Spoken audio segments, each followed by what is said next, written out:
ಮನಿ ಅಂದ್ರ cinema talkies ಆತಲ್ಲೋ ನಿಮ್ ಪಾಲಿಗೆ ಅಲ್ಲ ನಾಚಿಕೆ ಮಾನ ಮರ್ಯಾದೆ ಬಿಟ್ಟ ಗಂಡು ಕುಣದಾಗ ಕುಣಿತೀರಿ. ಏ ಗಿರೀಶ ಬ್ಯಾಂಕಿಗೆ ಹೋಗಿದ್ದು ಇಲ್ಲೇ ಹೆಂಡತಿ ಜೋಡಿ ಡ್ಯಾನ್ಸ್ ಮಾಡ್ಕೊತ ನಿಂತ ಅಪ್ಪ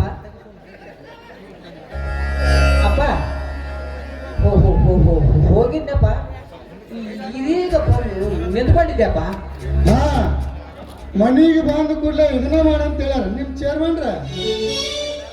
ಅಲ್ಲೋ ಬ್ಯಾಂಕ್ನಾಗ ಕೆಲಸ ಮಾಡಿ ಬ್ಯಾಸತ್ ಮನೆಗೆ ಬಂದಿರ್ತಿ, ಒಂದಿಟ್ಟು ಏನಾರ ಊಟ ಮಾಡಿ ಮನಿ ಕೆಲಸ ನೋಡಕ್ ಆಗುದಿಲ್ಲನ? ಹಿಂಗಾದ್ರ ಮಸ್ತ್ ಮಾಡ್ತೀರಿ ಬಾಳೆ.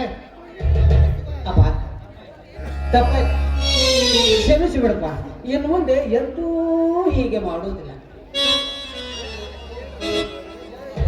ಓ ಬಹದ್ದೂರ ಆಂಟಿ ಅಲ್ಪ ಹಂಗ ಬಾಯಿ ಸ್ವಲ್ಪ ಕೆಲಸ ಐತಿ.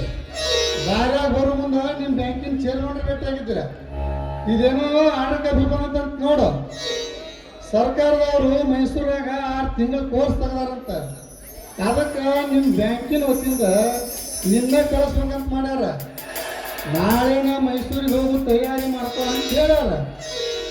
ಇದ್ರಾಗೇನೋ ಬರ್ದಾರಂತ ನೋಡು.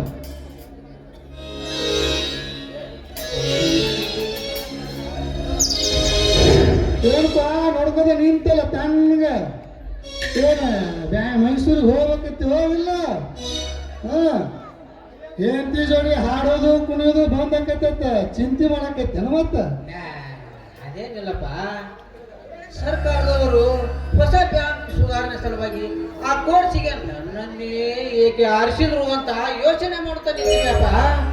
ಅಲ್ಲೇ ಗಿರೀಶ, ಬ್ಯಾಂಕ್ನವರು ನಿನ್ನ ಖರ್ಚು ಕೊಟ್ಟ ಹೆಚ್ಚಿನ ಕೋರ್ಸ್ ಕಲಿಯಾಕ ಮೈಸೂರಿಗೆ ಕಳಿಸ್ತಾರಂದ್ರ ನೀ ಯಾಕೆ ಹಿಂದೆ ತುಳಿಯಾಕ್ತಿ ಹೇಳು ನೋಡಿ ಗಿರೀಶ, ಆ ಕೋರ್ಸ್ ಮುಗಿಸ್ಕೊಂಡು ಬಂದೆ ಅಂದ್ರ ನಿನ್ನ ಪಗಾರ ಹೆಚ್ಚಾಕತ್ತೆ, ಮತ್ತು ನಿನ್ನ ನೌಕರಿ ಡಿಗ್ರಿನ ಏರ್ತತ್ತ. ನಿಮ್ಮ ಬ್ಯಾಂಕಿನ ಚೇರ್ಮನ್ ಹೇಳ್ಯಾರ, ದೌಡ್ ಮಾಡಿ ಹೋಗಿ ಚೇರ್ಮನ್ರಿಗೆ ಭೇಟಿ ಹೇಗೆ ಅದ್ರ ಬದಲು ಪೂರಾ ಮಾಹಿತಿ ತಗೊಂಡು ಮೈಸೂರಿಗೆ ಹೋಗಕ್ಕೆ ಮೊದಲು ತಯಾರಿ ಮಾಡ್ಕೊ. 6 ತಿಂಗಳಂದ್ರೆ ಏನು ಭಾಳ ಅಲ್ಲ. ಹೆಂಡತಿ ಚಿಂತೆ ಬಿಟ್ಟ, ಹೆಂಡತಿ ಚಿಂತೆ ಬಿಟ್ಟ ದೌಡ್ ಮಾಡೋ ಕೋರ್ಸ್ ಮುಗಿಸ್ಕೊಂಡು ಮನೆಗೆ ಬಾ, ತಿಳಿತೀನ? ಮಾಡ್ತಿಗಿದ್ದಿ ಮತ್ತೆ